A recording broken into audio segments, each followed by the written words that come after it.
Bonjour à tous et bienvenue sur ma chaîne, bienvenue également à mes nouveaux et nouvelles abonnés. Donc aujourd'hui je vous présente le tuto page qui répond au défi Scrap qu'a proposé Creatiza sur sa page Facebook. Donc j'ai mis un peu de temps à vous la présenter parce que j'avais d'autres vidéos à vous montrer avant. Donc cette page a été faite lors du confinement. Donc pour commencer, j'ai choisi une page de fond issue d'un bloc de chez Action qui était déjà c'est un faux uni en fait, hein, donc le fond était déjà travaillé. Donc je commence par distresser ma photo. Donc si vous n'avez pas l'outil pour le faire, vous pouvez aussi le faire avec les lames d'une paire de ciseaux. Et donc pour vous parler un peu de ce défi qui comporte des consignes, donc il fallait scraper dans notre style une ou deux photos d'un endroit où on est allé prendre l'air depuis le début du confinement. Donc moi, étant donné que je suis en appartement, c'est une photo du jardin de chez mes parents où j'y suis allée avant et donc après le confinement, puisque au moment où je vous publie cette vidéo le confinement est levé, donc j'ai pu y aller. Dans les deuxièmes consignes, donc il fallait une page au format 30-30 ou A4, donc moi j'ai choisi du format 30-30. Donc le titre de la page, donc c'est aussi le titre de ma vidéo, c'est une bouffée d'air frais. Il faudra rajouter aussi un tag ou une étiquette avec quelques mots sur l'endroit. Et donc en cinquième consigne, rajouter 2 empreintes à l'encre ou à la peinture avec 2 objets de récup différents. Donc c'est ce que vous m'avez vu faire. Donc j'ai utilisé du papier bulle, j'ai utilisé également un bouchon à liège et là je viens d'utiliser du papier cellophane roulé en boule pour avoir vraiment des petites choses, mais vous verrez, je vous mets les photos de près pour que vous puissiez voir un peu les détails de ce fond que j'ai rajouté donc avec une encre Distress Oxide. Et en dernière consigne, il faut inclure au moins 2 matières qui ne soient ni du papier ni du carton. Donc j'ai commencé par choisir du bois, donc j'ai coupé en deux des petits bâtonnets de glace. Donc c'est pas de la récup, mais ça aurait pu très bien, c'est des petits éléments de déco qu'on trouve dans les magasins de loisirs créatifs. Donc là pour le coup il me semble que j'avais acheté ça à Babou donc il y a quelques années. Et donc je viens assembler mes petits bâtonnets de bois pour former une barrière. Donc vous allez voir après que cette barrière là je vais pas la laisser brute, je vais la travailler avec des encres, puisque là donc le style que j'ai choisi donc c'est un style mix média, donc c'est vraiment le style que je préfère donc pour répondre au défi proposé par Creatiza. Donc je vous mettrai le lien en barre d'infos de sa boutique qui se trouve à Châtel-Guyon dans le Puy-de-Dôme. Donc là je choisis de mélanger 2 couleurs, en fait du marron et du jaune, parce que le marron que j'ai il est beaucoup trop foncé, donc j'ai voulu l'atténuer un peu. Alors j'aurais pu choisir du blanc aussi, mais je voulais que ça fasse vraiment une couleur, voilà, j'essaye un peu de choisir une couleur un peu chocolat, on va dire. Chocolat au lait pour être plus exact. Donc là je vais recouvrir une première couche, donc je crois que je vais mettre 2 couches. La deuxième elle sera un peu de façon inégale, parce que je voulais que ça représente quand même un peu la couleur bois, et vous verrez que en fait en séchant la couleur marron que j'ai obtenue elle n'est pas du tout la même en étant sèche, mais bon c'est pas trop grave, puisque vous verrez après que j'utilise un autre type d'après, donc c'est de la peinture à craqueler copper, donc qui rentre très bien aussi dans le choix de combo couleurs que j'avais choisi pour cette page. Donc j'ai beaucoup apprécié en fait travailler avec toutes ces matières et de pouvoir relever ce défi qui au début m'a un peu donné du fil à retordre, parce que c'était pas évident d'inclure toutes ces consignes, mais je pense que ça a été plutôt bien relevé. Donc là je viens appliquer avec un couteau à peinture ma peinture à craqueler. Donc pour ce genre de peinture il me semble que c'est de Prima que je dois avoir, mais bon ça me fonctionne de la même façon. En fonction de l'épaisseur que vous mettez en peinture, vous aurez des craquelures qui seront plus ou moins visibles ou épaisses. L'effet de craquelure est plus visible quand la couche est épaisse. Mais pareil, vous verrez une fois sec, parce que là je le laisse sécher à l'air libre pour que ça fasse ça fonctionne tout seul, mais vous pouvez aussi le sécher au head gun. Vous verrez en fin de vidéo, je vous mets des petites photos en zoom. Donc pour répondre encore à une des consignes, au niveau de la matière, j'ai choisi de découper dans du liège un champignon. Alors par contre, ces dailles-là, donc de Die Company, elles sont vraiment très très fines et le liège est très très très fragile. Donc du coup, j'ai une partie du champignon qui s'est cassée, mais au final, c'est pas trop grave puisque j'arrive à peu près à le remettre et au final, on n'y voit que du feu. Si on n'a pas suivi ce tuto vidéo, ça ne se voit pas. Donc au niveau, quoi vous dire d'autre, au niveau donc de l'encadrement de la photo, donc c'est dans le même bloc de papier. Donc j'ai maté ma photo en couleur un peu bordeaux.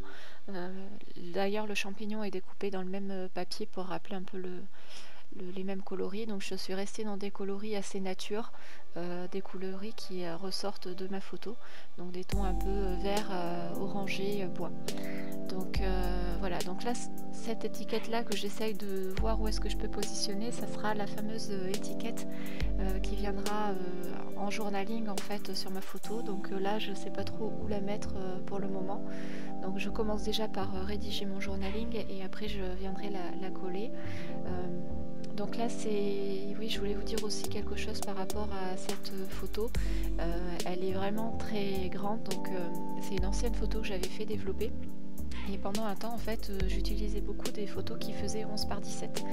Et en fait, c'est un format qui est vraiment immense pour des pages. Et les mini-albums, je vous raconte pas la difficulté après de découper ce genre de photos. Donc là, en plus, c'est une photo paysage, donc c'est un peu compliqué de la découper. Mais si je peux vous donner un conseil, évitez de développer dans des formats aussi grands parce qu'après, ça prend vraiment trop de place. Et pour les petits embellissements qu'on veut mettre à côté, c'est un peu gênant en fait. Après, vous allez me dire, la photo c'est quand même le plus important dans une page ou dans un mini-album, mais c'est important aussi de voir ce qui l'entoure. Et la grande photo comme ça, j'avais peur que ça efface un peu tout le reste.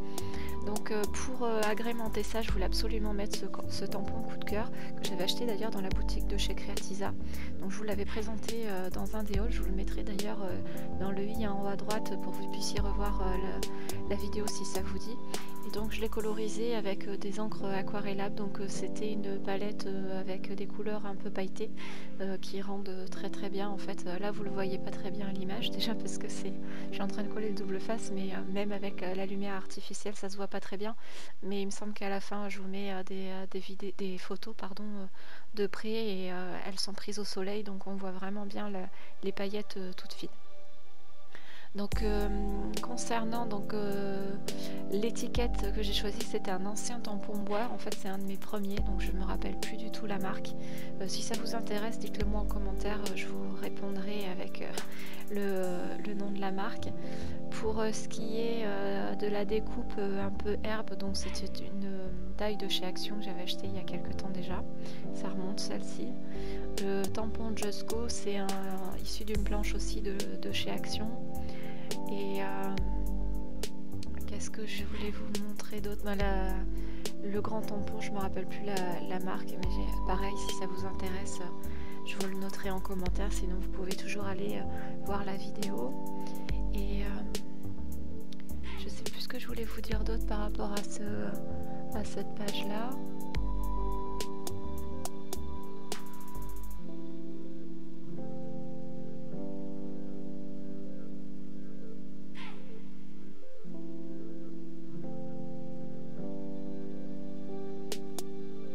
Ah oui, donc vis-à-vis du titre, j'ai un peu coupé pour vous montrer vraiment la fin du titre. Donc j'ai utilisé une planche de tampon alphabet. Je ne me rappelle plus la marque, c'est ma première planche que je me suis achetée, donc il y a des années maintenant. Les lettres ne collent plus des masses, mais bon, j'ai quand même réussi à faire mon grand titre. Et donc j'ai mis en Versafine green. Je sais plus le nom exactement le nom de la couleur, et vous voyez après hors caméra j'ai collé donc la barrière. Je rajoute de la mousse donc qui répond aussi à la consigne donc d'utiliser des matières supplémentaire.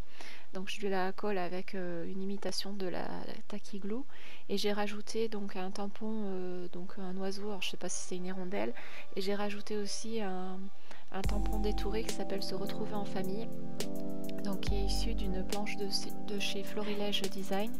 J'ai rajouté aussi sur la photo en fait pour camoufler il y avait un genre de tuyau qui était en travers de la photo, donc c'est aussi pour camoufler ça. J'ai rajouté comment on appelle ça, une espèce de demi-perle, un petit galet transparent là. Donc pour rappeler un peu les galets qu'il y a au bord de ce mini étang. Enfin c'est pas vraiment un étang, c'est un... Ah, je trouve plus mes mots décidément.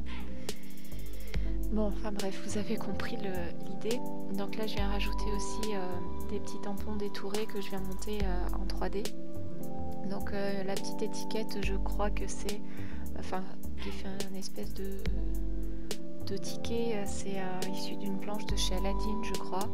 Et se mettre au vert, c'est une planche de chez Miaoups Création. Donc voilà, après vous voyez, non vous le voyez pas encore. Je vous fais un petit spoil, je rajoute aussi des petites pierres de lune que j'avais aussi achetées dans la boutique de chez Creatiza. Donc voilà, j'aime beaucoup cette page, bien qu'elle soit au final très chargée, entre la photo qui est très grande et puis le nombre d'embellissements que j'ai mis dessus. Donc je suis quand même très contente de cette page, d'avoir participé au défi donc, que lançait Creatiza sur sa page Facebook, enfin sur son groupe plus précisément. Et Creatiza, si tu vois cette vidéo, je t'embrasse très très fort et je te dis à très bientôt. Je viendrai te voir en boutique pour récupérer une de mes commandes et d'ailleurs que je vous présenterai en vidéo très bientôt. Enfin, j'espère. Je vous laisse avec les photos. Donc vous voyez, les paillettes se voient très bien en fait sur le tampon, les craquelures aussi. Donc on voit très bien le fond, les deux fonds que j'ai utilisés, enfin les deux types de textures que j'ai utilisées. Et voilà, donc je vous laisse sur ces images et je vous dis à très bientôt pour une prochaine vidéo. Salut!